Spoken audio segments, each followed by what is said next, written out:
The soles of Arthur Pendleton's cheap work boots were literally melting into the asphalt, but he didn't stop pulling.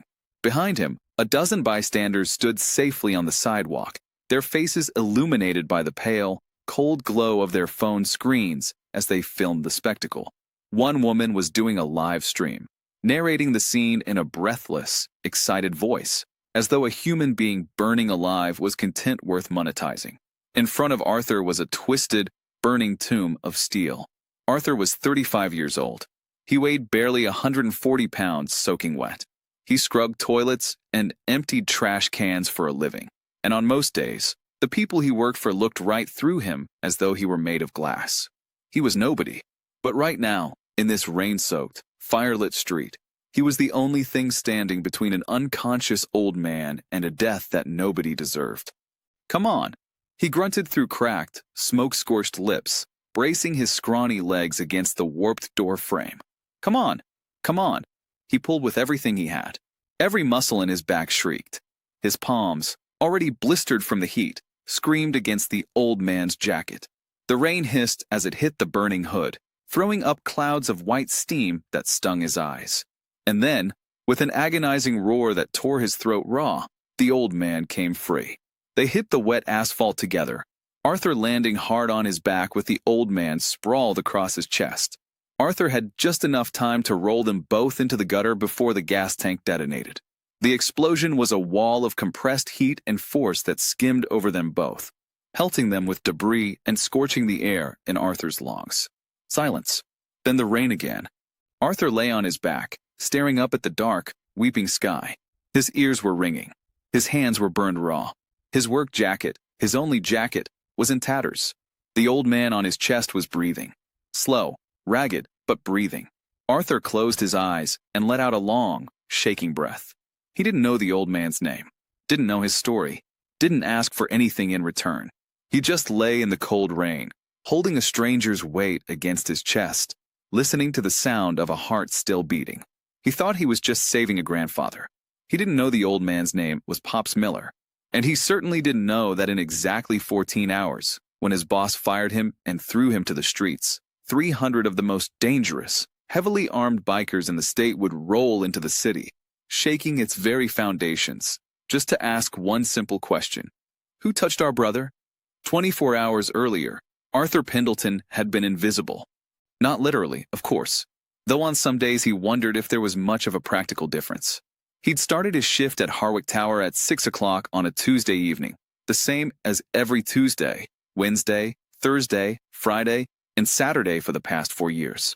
He signed in at the basement service entrance, a cramped, poorly lit corridor that smelled permanently of bleach and stale coffee, clocked his time card, and collected his cart.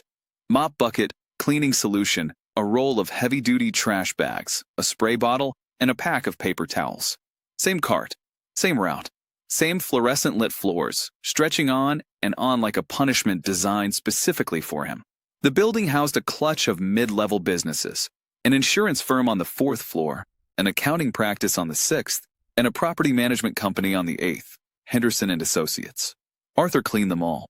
His supervisor, and technically his direct employer, was Mr. Gerald Henderson, 50 years old, pink-faced, perpetually overdressed in suits that were one size too tight across the midsection.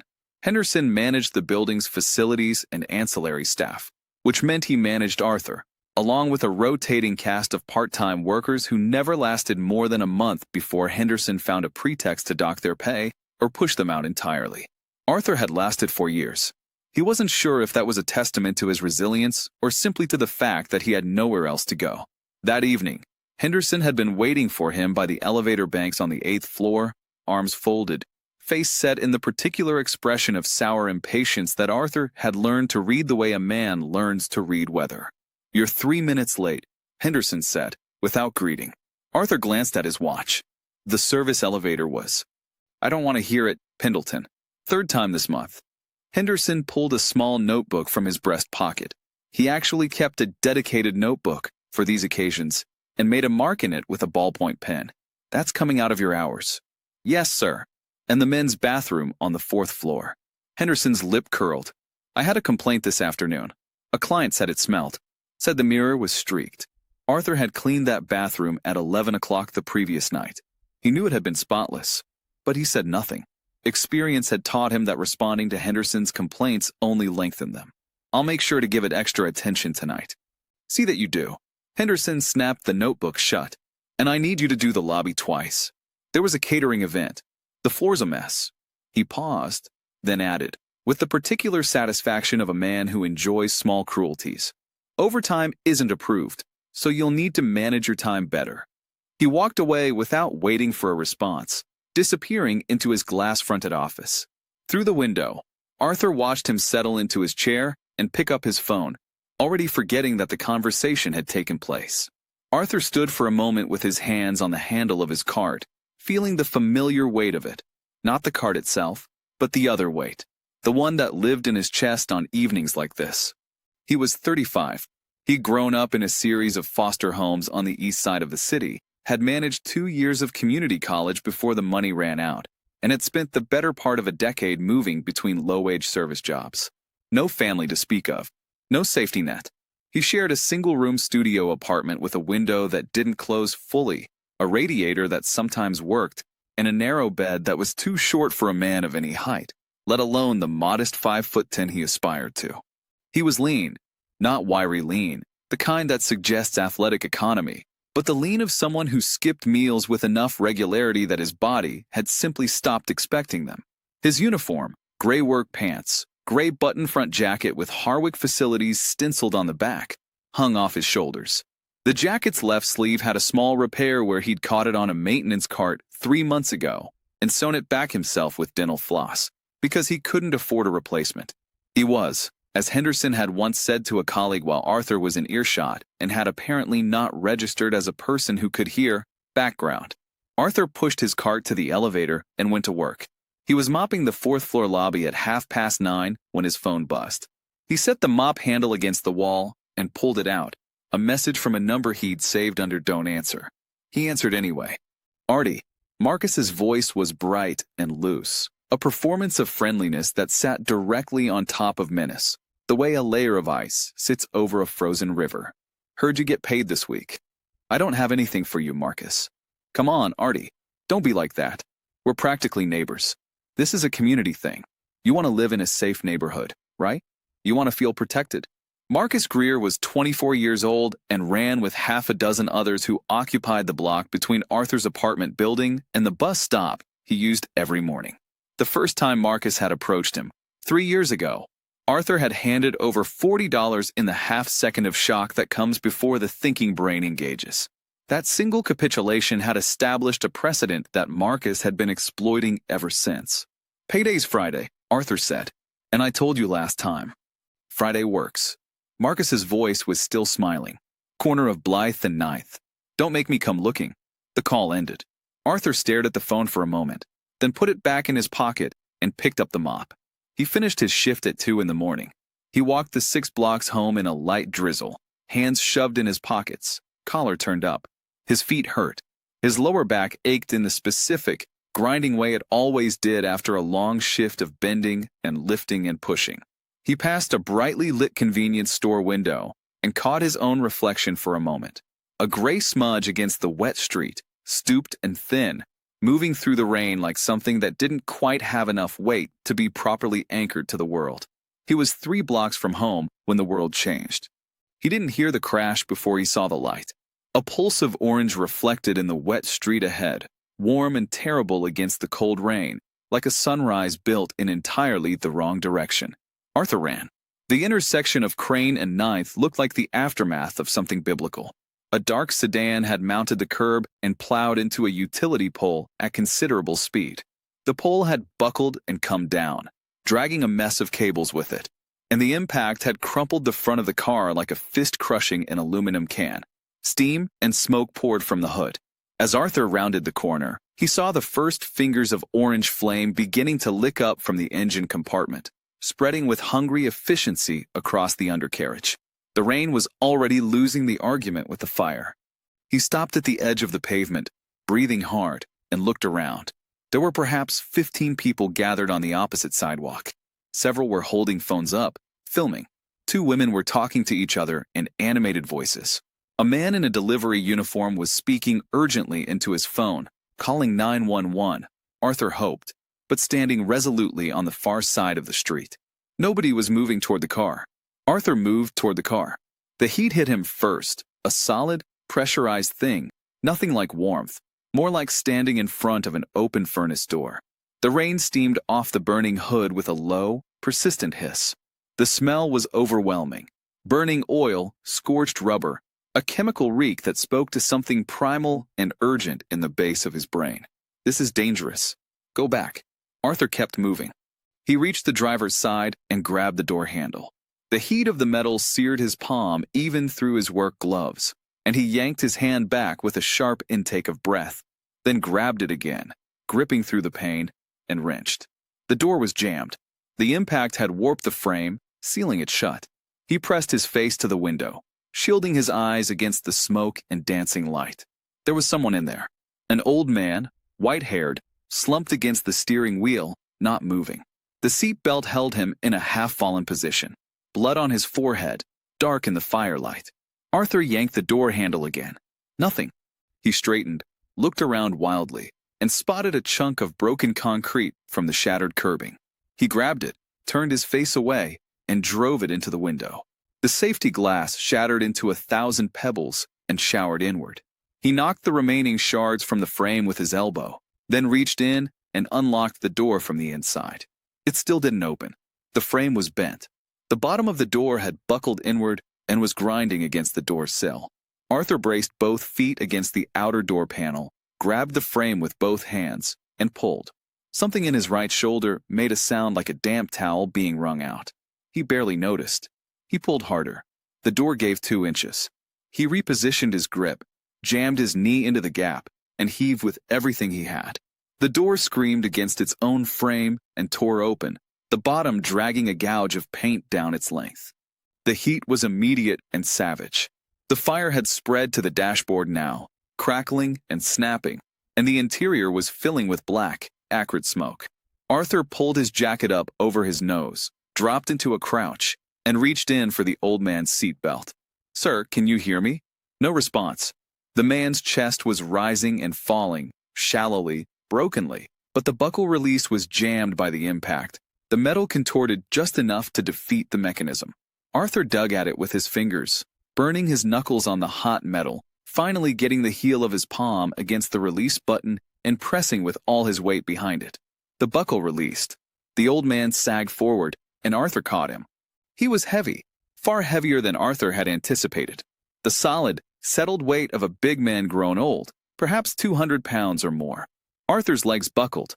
He was on his knees in the rain-slick road, with a burning car 6 inches from his face and a limp, unconscious stranger folded over his shoulder, and for a single suspended moment, he understood with perfect clarity that the situation was genuinely likely to kill him. He pulled anyway. He didn't have the upper body strength to lift the man cleanly, so he didn't try. He dragged him instead, one arm hooked under the old man's armpits, backing across the asphalt one labored step at a time, his boots scraping and slipping on the wet surface. The cheap synthetic soles were going soft from the accumulated heat, beginning to melt and cling to the road. He didn't look down. He kept his eyes on the old man's face, gray stubble, a deep scar along the jaw that spoke of old history, and even in unconsciousness, a quality of steadiness. The kind of face that had been shaped by hard things without being broken by them. Arthur pulled. His back was on fire. His shoulders were screaming. The rain soaked through his ruined jacket and ran down his neck in cold rivulets that did absolutely nothing to cool the furnace behind him. "Come on," he grunted, barely audible over the roaring of the fire and the hiss of the rain. "Come on." From the sidewalk, someone called out, "The gas tank. I think it's gonna—" Arthur's legs found something, some reserve that had no name, some gear that a body keeps sealed away for precisely this caliber of emergency, and he lunged backward with a single convulsive movement that sent them both tumbling into the gutter. The gas tank detonated. The blast was a physical thing, a rolling wall of compressed heat and force that skimmed over them as Arthur threw his body across the old man's, burying his face in the man's chest and squeezing his eyes shut. Debris rained down, fragments of glass and metal and burning plastic, clattering on the road around them. The shockwave pressed the air out of Arthur's lungs, and then, as suddenly as it had come, it was gone, replaced by the drumming of the rain and the roar of the fully engulfed car. Arthur raised his head. His hands were red and blistered. His jacket was burned away at both elbows. His right eyebrow felt singed. He could smell his own scorched hair. The old man beneath him coughed, a racking, productive cough that turned into a groan, and then opened his eyes.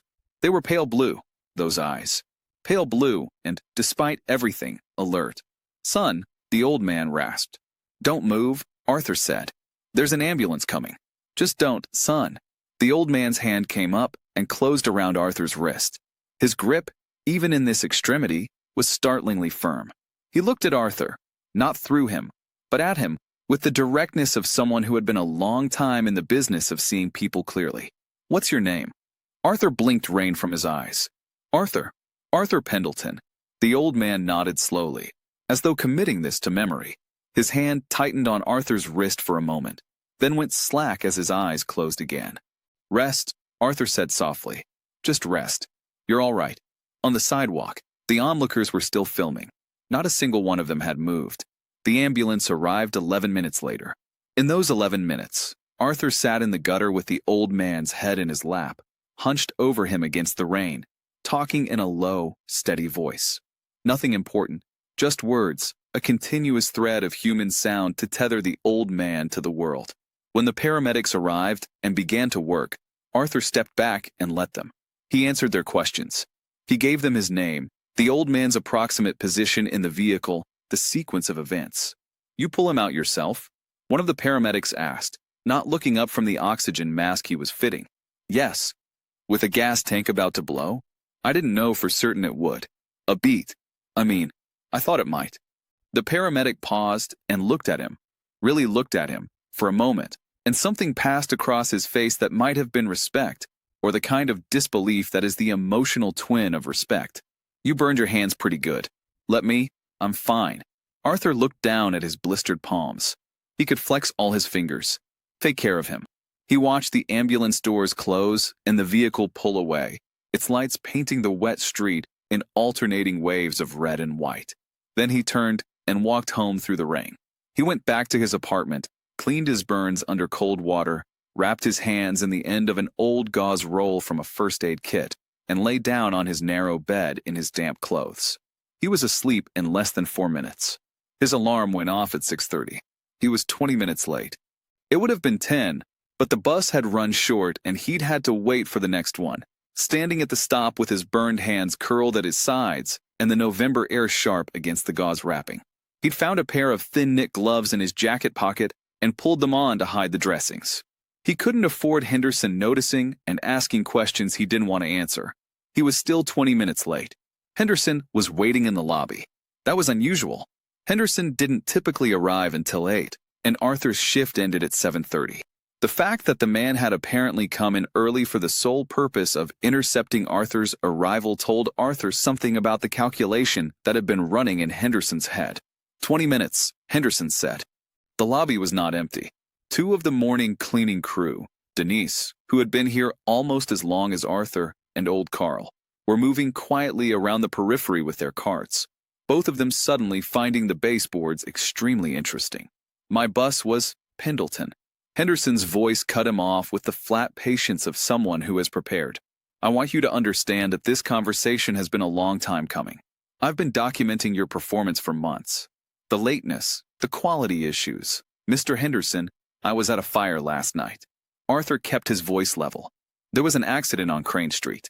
A man was trapped in a burning car. I pulled him out. I didn't get home until nearly 3 in the morning. A fire." Henderson tilted his head, the way a man does when he has decided in advance not to believe anything he is about to hear. "Yes, you can check the news. There was a... Do you have documentation? A police report? A hospital record?" Henderson reached into his breast pocket and produced his notebook.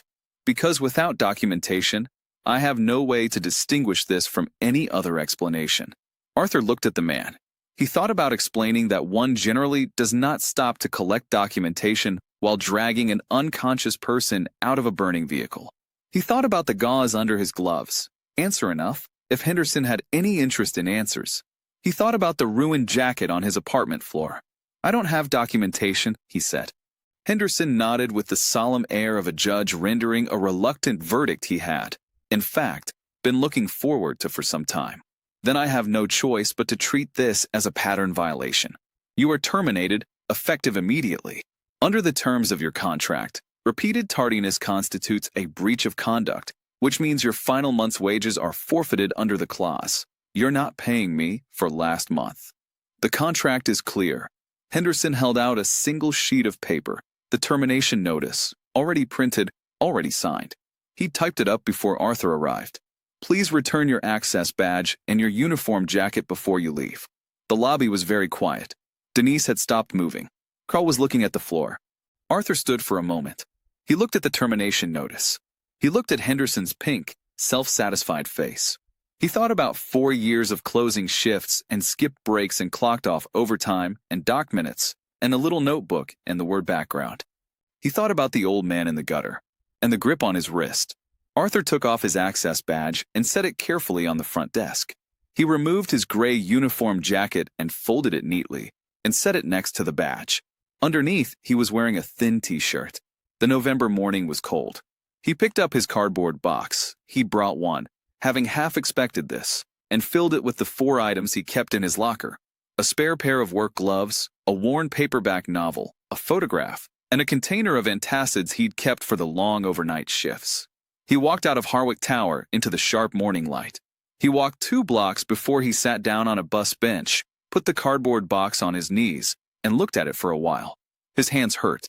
He was in a thin t-shirt in November. He had, by rough mental accounting, about $60 to his name, and his next paycheck, a full month's wages, was gone. He didn't feel anything for a moment, just the cold. Then he stood up, tucked the box under his arm, and started walking. He wasn't sure where, but sitting still felt worse. The private room at St. Michael's Hospital smelled of antiseptic and cut flowers, and the monitor beside the bed beeped with the patient, in different rhythm of a machine that doesn't know when it's carrying something important. Raymond Bear Miller sat in a plastic chair that had not been designed for a man of his dimensions, and watched his father breathe. Bear was 32 years old, 6 feet 4 inches tall, built with the density of someone who had spent most of his adult life working with his hands and his body. His arms were sleeved in tattoos from wrist to shoulder, intricate work, done over years, each piece with its own history. Down his left jawline ran a scar, for inches long, the silver white of long-healed tissue, earned in a roadhouse altercation when he was 22 and had not yet learned to read a room. He was wearing his cut, the leather vest of the Iron Skulls Motorcycle Club, its patches worn with the casual permanence of a second skin. President, Iron Skulls MC. He'd been sitting in this chair for 6 hours. His father, Raymond Pops Miller Sr., veteran, widower, 68 years old, with a chest like a barrel and hands like slabs of weathered oak, had been unconscious for most of those 6 hours. The doctors had used words like contusion and concussion and hematoma, and Bear had listened to all of them with the focused, unreadable attention of a man who filters everything through a single question. What does this mean for the outcome? The outcome, the doctors said, was favorable. Severe concussion, several broken ribs. But stable. No internal bleeding, no spinal damage. He would recover. He owed his life to whoever had pulled him from the car. The paramedics' report had been brief. Unknown male bystander had extracted the patient single-handedly from a burning vehicle moments before the gas tank detonated, had stayed with the patient until the ambulance arrived, had refused medical attention for what appeared to be significant burns to both hands, had given his name as Arthur Pendleton and provided no other contact information. Bear had read that report 6 times. When Pops finally opened his eyes at around 8 in the morning, the first thing he did was focus on his son's face with those pale blue eyes that had never surrendered their sharpness, and say, "You look like you haven't slept." "I haven't." Bear leaned forward. "Pop, tell me about the man who pulled you out." Something shifted in his father's face, a particular expression Bear had spent 32 years learning to read. Not quite a smile, but its near relation. The expression of a man who has just been reminded of something that restored his faith. "Young man," Pops said, thin, wore a gray work jacket, sat with me in the rain until the ambulance came. He looked at the ceiling. "Didn't know me from Adam." Nobody made him stop. Every person on that sidewalk had a phone out, and not one of them moved. The pale eyes came back to Bear's. Except him. Bear was quiet for a moment. His large hands rested on his knees. He gave his name to the paramedics. Arthur Pendleton. Good name. Pops closed his eyes briefly, then opened them again. Raymond. That boy burned his hands pulling me out of that car. You find him.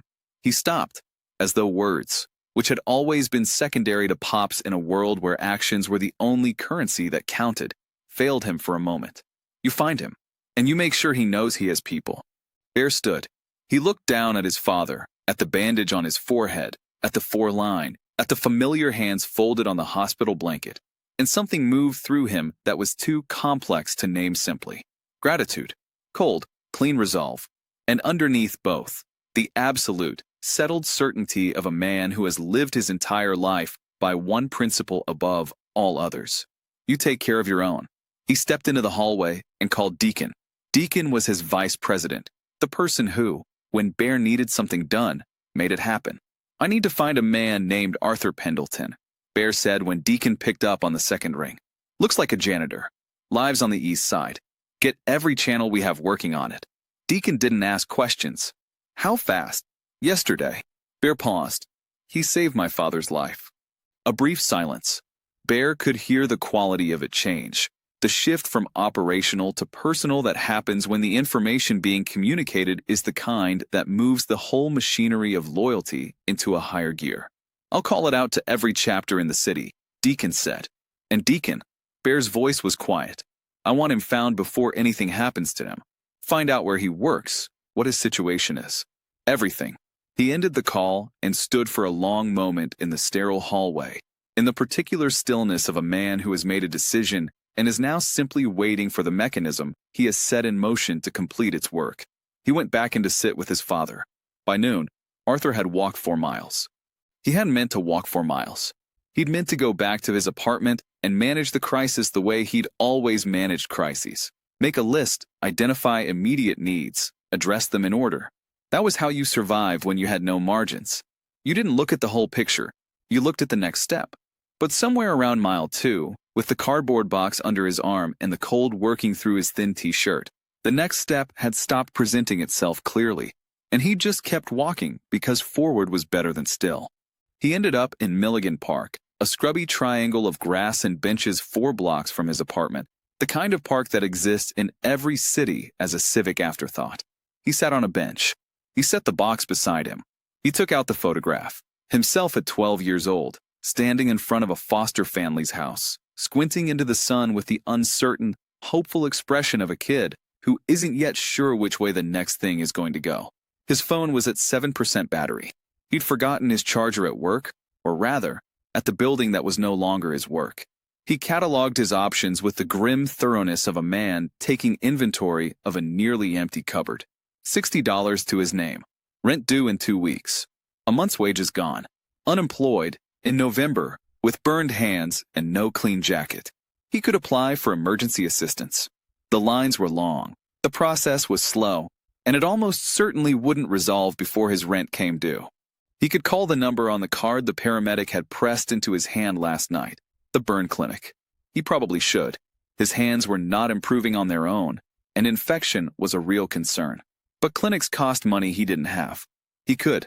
Well, look who it is. The voice came from behind the bench.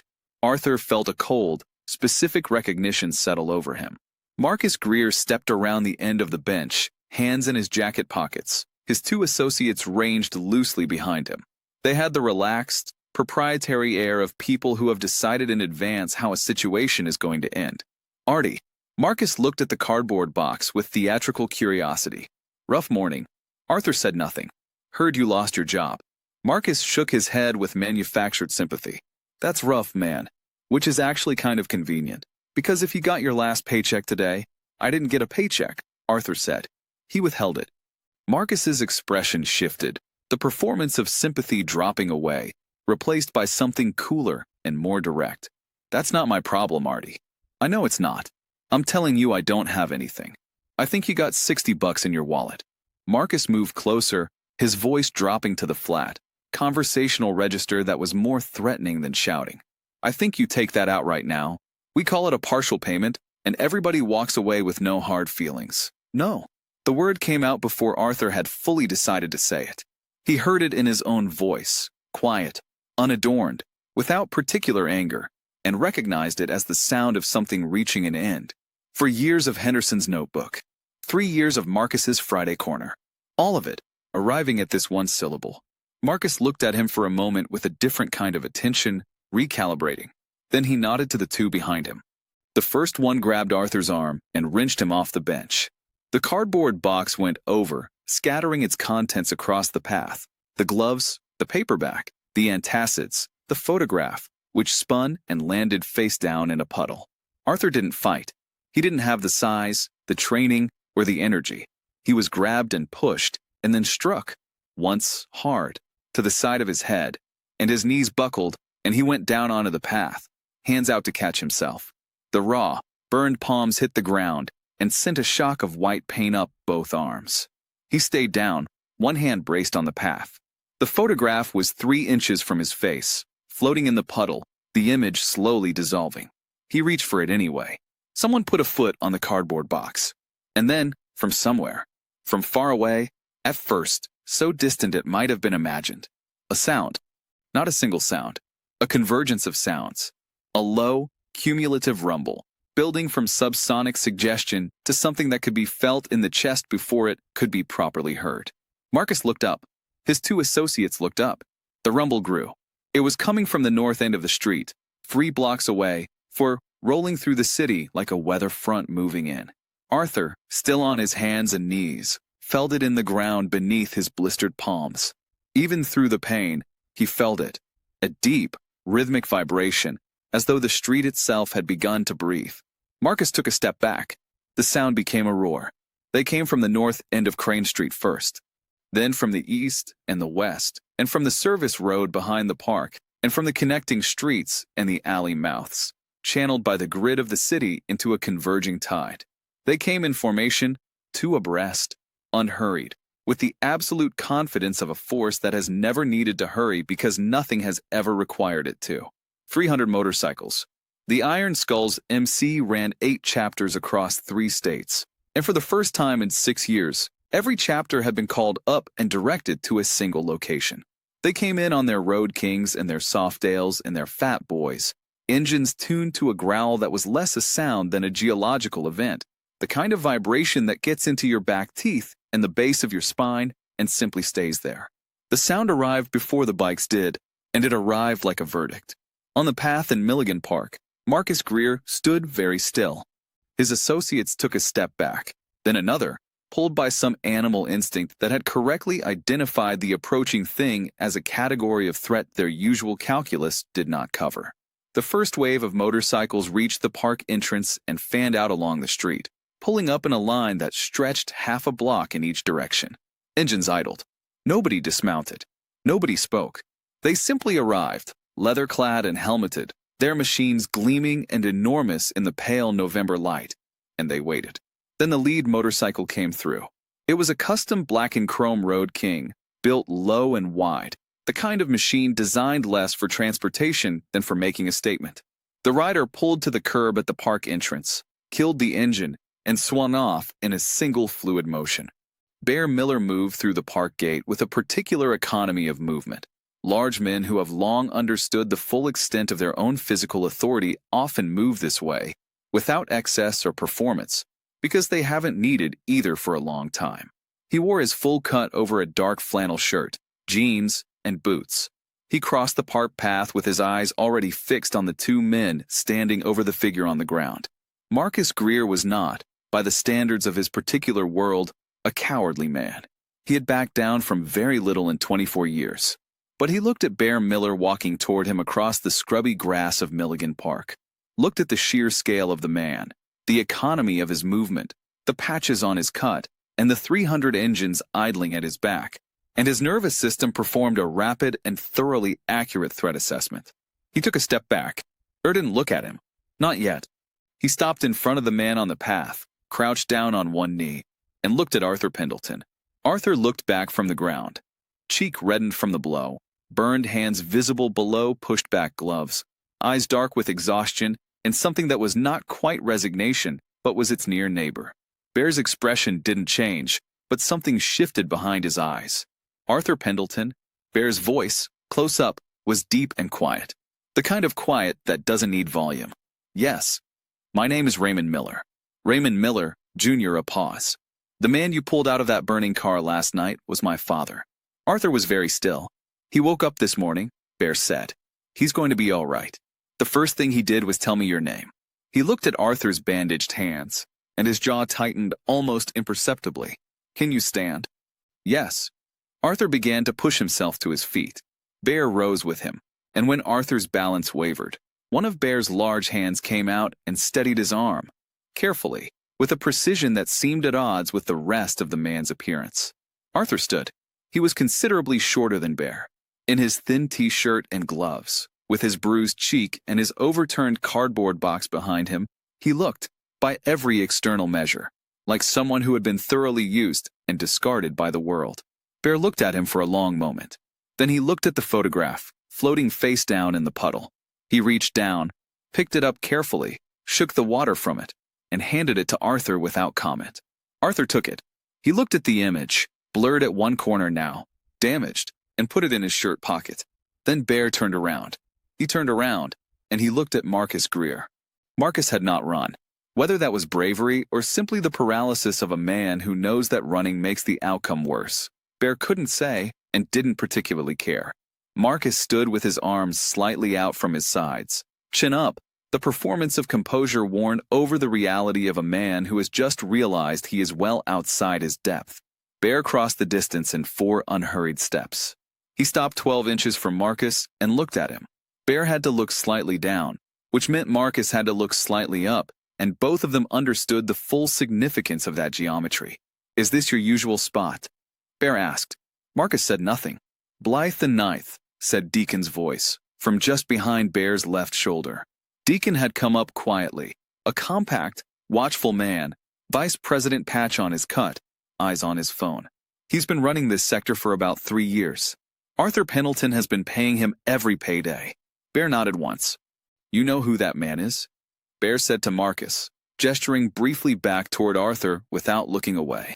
Last night, he walked into a burning car alone. Not one person on that street moved. He got burned. He sat in the rain, and he saved my father's life. Then this morning he got fired for being late because he'd spent the night at a crash site. Bear's voice remained perfectly level. And then he had the misfortune of being in this park when you decided today was a good day to strike a man with burned hands. Marcus swallowed. Look, I didn't know. You didn't know, Bear repeated quietly. He considered that for a moment. Then he stepped aside. Prospects. 4 young men from the back of the assembly stepped forward. Bear walked back to Arthur. He didn't look behind him. What happened to Marcus Greer and his associates in Milligan Park that morning was not gentle. It was not, however, permanent. Bear ran his club by a code that had more precision in it than outsiders typically assumed. There was a clear line, and the iron skulls did not cross it. What happened to Marcus was thorough and emphatic and would result in a meaningful recalibration of his behavior. He would walk away from it, and would remember it for the rest of his life, and Bear considered that both sufficient and appropriate. During this, Bear stood beside Arthur and offered him a bottle of water from a saddlebag, which Arthur accepted. How are your hands? Bear asked. They've been better. Arthur looked at the gauze wrapping visible at his wrists. We have someone who can look at those. Bear's attention was on the proceedings with the detached focus of a manager reviewing a quarterly report. A doctor who works with the club. She's good. Arthur was quiet for a moment. How did you find me? The ambulance report had your name. We have resources. Bear glanced at him. The harder part was getting here in time. Deacon tracked your general location for about 2 hours and got a tip that put you in this neighborhood. He looked back at the long rows of motorcycles filling the street. I pushed the pace. Arthur looked at those motorcycles, at the scale of the assembly, the rows of chrome and leather and patient, idling power stretching in both directions as far as he could see. All these people came for, he stopped. All these men came because my father asked me to find you and make sure you were taken care of, Bear said. And because what you did is the kind of thing that doesn't go unanswered in our world. He paused. Also because it emerged that someone fired you this morning and took your wages, And that is also not the kind of thing that goes unanswered. Arthur turned to look at him. I don't want trouble for, I know you don't. Bear met his gaze directly. There was something in the man's eyes, beneath the hardness, beneath the authority, that was unexpectedly straightforward. I'm not asking you to want trouble. I'm telling you what's going to happen. A slight tilt of the head. Do you have a problem with justice? Arthur was quiet for a long time. He thought about the termination notice, already printed and signed before he'd even walked through the door. He thought about the notebook with its careful, petty marks. He thought about 4 years of invisible labor, rendered invisible. He thought about the old man's grip on his wrist in the ring. No, he said, I don't have a problem with justice. Bear nodded once. He turned toward the lead motorcycle. Then ride with me. Deacon appeared at Arthur's elbow with a jacket in his hands, plain black leather, warm and substantial. Arthur looked at it for a moment, then put it on. It was slightly large in the shoulders, but immediately deeply warm.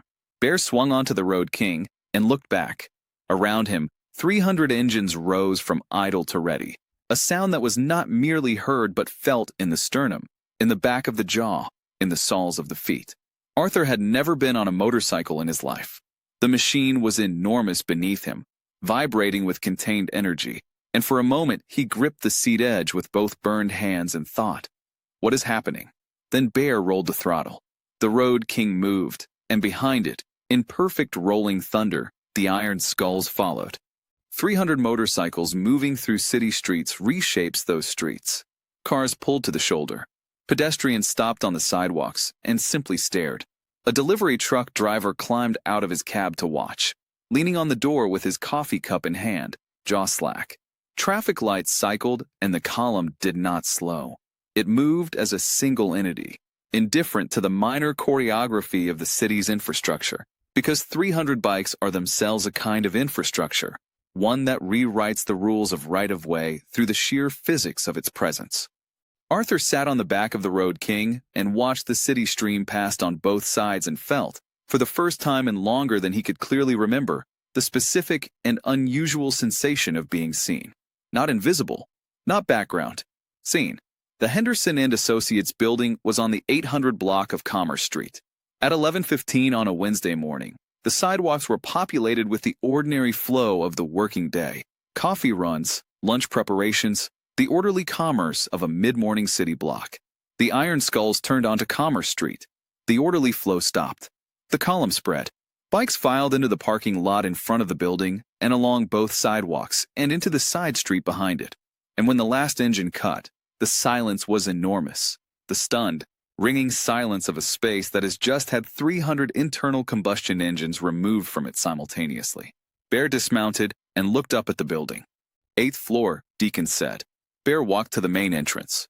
The security guard stepped forward. Then, having conducted the same rapid threat assessment that Marcus Greer had performed in the park, and arriving at the same conclusion, stepped very carefully aside.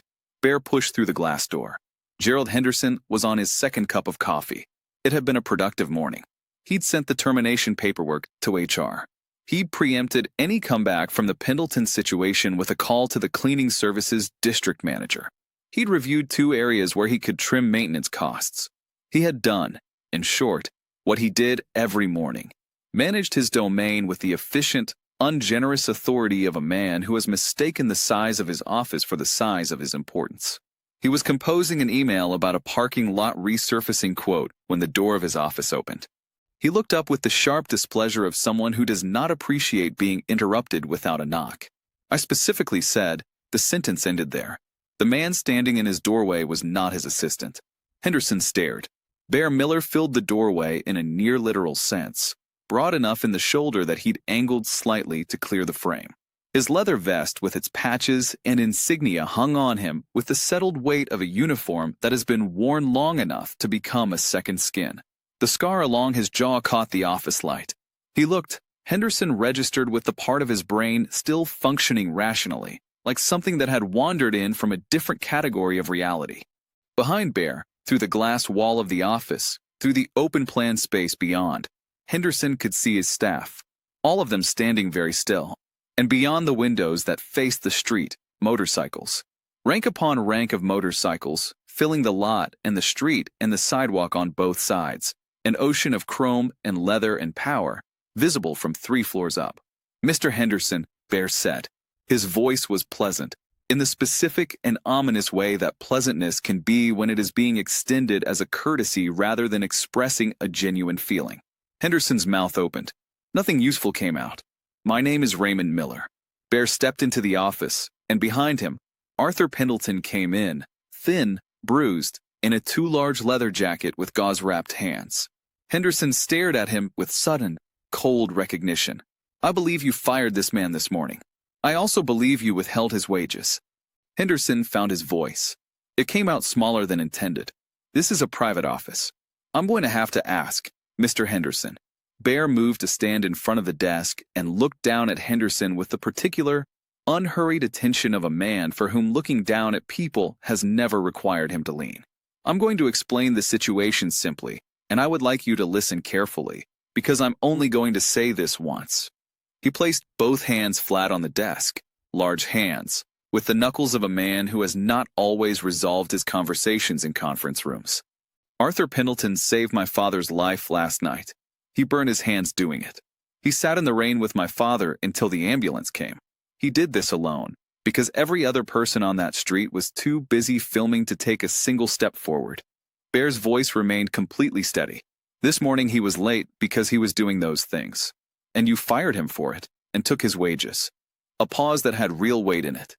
"I want the wages. All of them, including whatever you've docked over the past 4 years without legitimate basis." Deacon has reviewed the records. Deacon appeared in the doorway, produced a folded sheet of paper, and set it on the desk without a word. "That's the number," Bear said. "You'll transfer it today." Henderson looked at the paper. The color had drained from his face. This isn't. There are laws." "There are." Bear nodded agreeably. "You should have thought about that before you built 4 years of documented wage violations." He straightened up. "The other thing is an apology." Henderson blinked. "I beg your, not to me." Bear stepped aside, opening a direct line of sight between Henderson and Arthur. To him, the office was very quiet. Through the glass wall, Henderson could see every member of his staff watching. He could see the street below, filled with motorcycles. He could see, near the elevator banks, Denise and old Carl, who had apparently arrived at some point and were watching with expressions that were carefully, precisely neutral. Henderson looked at Arthur Pendleton. Arthur stood with his hands at his sides. He wasn't smiling. He wasn't performing anything. He was simply standing there, with his damaged hands visible below the jacket cuffs, patient and still, in the way that a person stands when they have been waiting a very long time and have gotten very good at it. Henderson thought about the notebook. He thought about the word background. He thought about the termination notice he'd typed up the night before Arthur had even arrived. He thought about 4 years of small, deliberate cruelties, each one individually trivial, collectively a sustained and calculated act of reduction. Bear said nothing.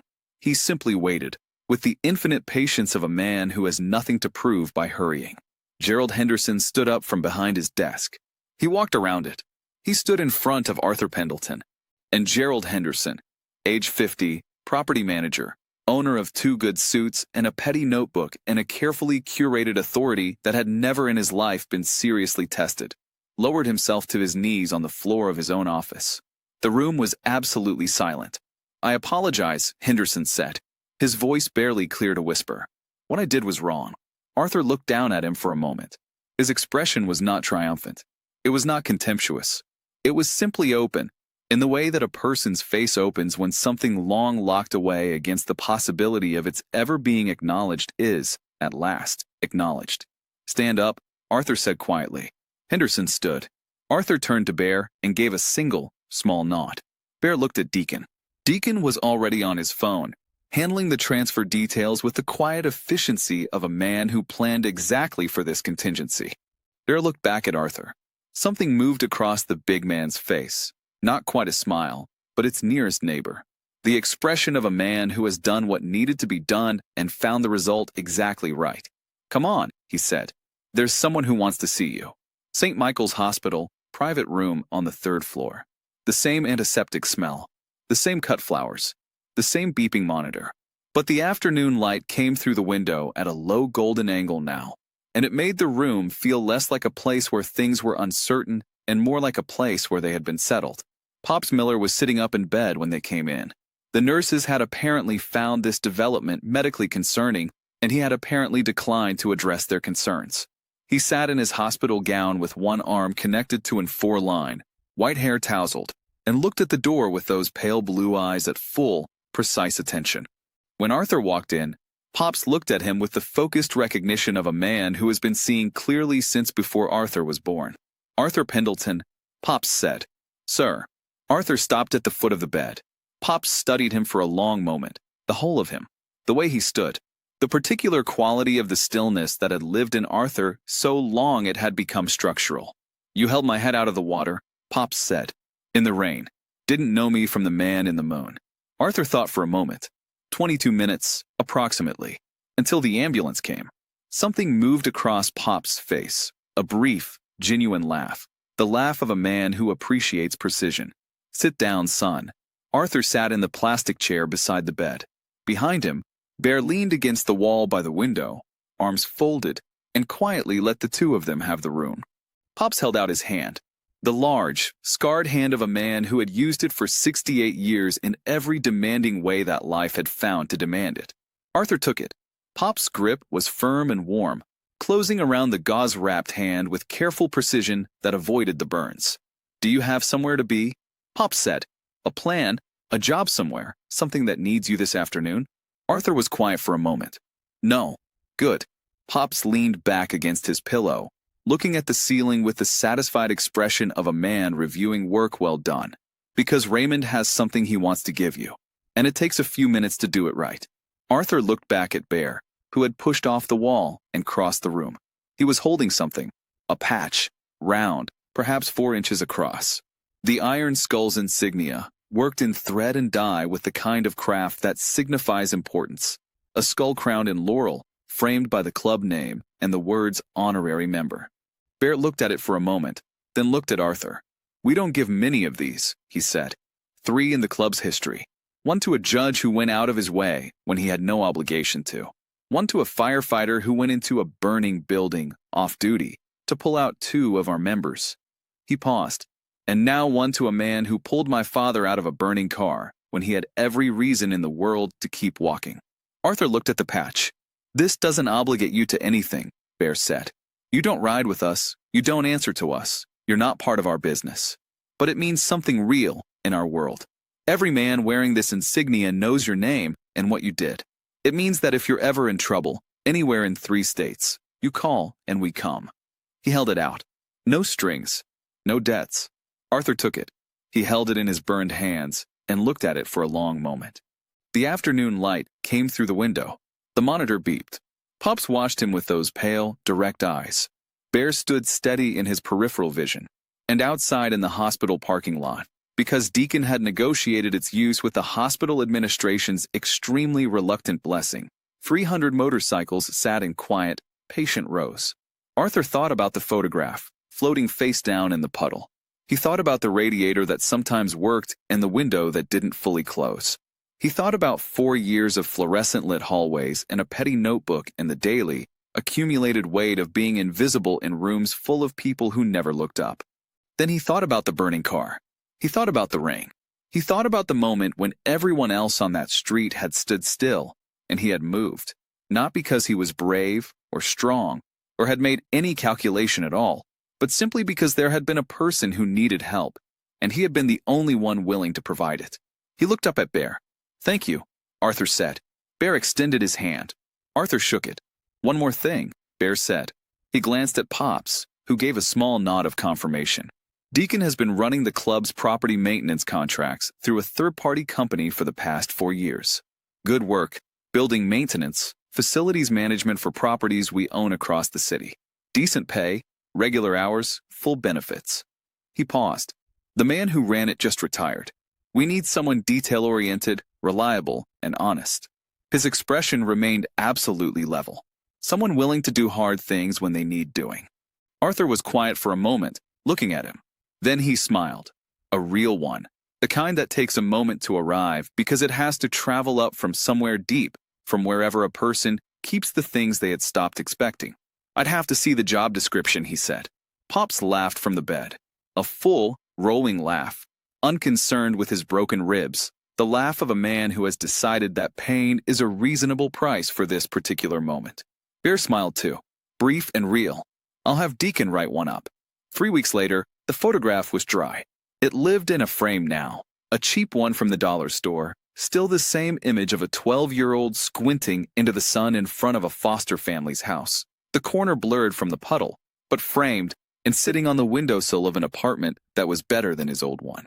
A second-floor unit with a window that closed properly and a radiator that ran without negotiation. His hands were nearly healed. The club's physician, Dr. Vasquez, sharp and efficient, who had looked at the delayed treatment with professional disapproval before repairing the damage with great competence, said the scarring would be minimal and the function fully intact. He had started the new job on Monday. The properties were spread across the east side, and the work was the kind Arthur had always been good at, the kind that required attention and care and the simple willingness to show up. But the conditions were different in every way that mattered. He answered to a manager who acknowledged his name. He had a health plan. He had a key to a company pickup truck with the property management company's initials on the door, and on his first morning, he had sat in the lot for 2 full minutes with the key in his hand, getting used to the idea of it. In his jacket pocket, he carried the honorary patch. He hadn't sewn it onto anything yet. He was not a writing man, though Deacon had mentioned twice, with studied casualness, that there was a beginner course available if the interest ever arose. He simply carried it, the way you carry something that changes the weight of what feels possible. His phone rang on a Thursday evening, while he was reviewing a maintenance schedule at the kitchen table. The caller ID read, Pops. He'd added the number after the second call, the previous week, which had begun as a discussion about a structural inspection at one of the East Side properties and evolved into a 40-minute conversation about post-war history and the correct way to season a cast-iron skillet. He picked up, Evening. Arthur. Pop's voice was warm and graveled, stronger than last week, the full depth coming back into it the way spring comes back into old ground. What are you doing Friday? Nothing specific. Raymond's doing a ride. Out along the river road, about 50 miles. Nothing major. A pause. I told him you might come along. I figured I'd ask before he just showed up and informed you. Arthur looked at the photograph in its frame on the windowsill. The kid with the uncertain, hopeful expression, squinting into the sun, not yet knowing which way the next thing was going to go. I need a bike, he said. There's one in the lot, Pop said, with the serene confidence of a man who had already arranged for there to be a bike in the lot. Raymond picked it out. Nothing fancy. Reliable. Of course he did. Arthur leaned back in his chair. Outside his window, the city moved in its usual patterns. Traffic, voices, the distant sound of a bus. The same city it had always been. He was the same person he had always been. But certain things, he was learning, could change. Tell him I'll be there, Arthur said. Good. And underneath Pop's voice, underneath all the rest of it, Arthur heard the simplest and most durable of human satisfactions, the knowledge that someone has been seen and found and told, in the only way that finally counts, that they matter. Good, Pop said again. Come by the house at 8. I'll make breakfast.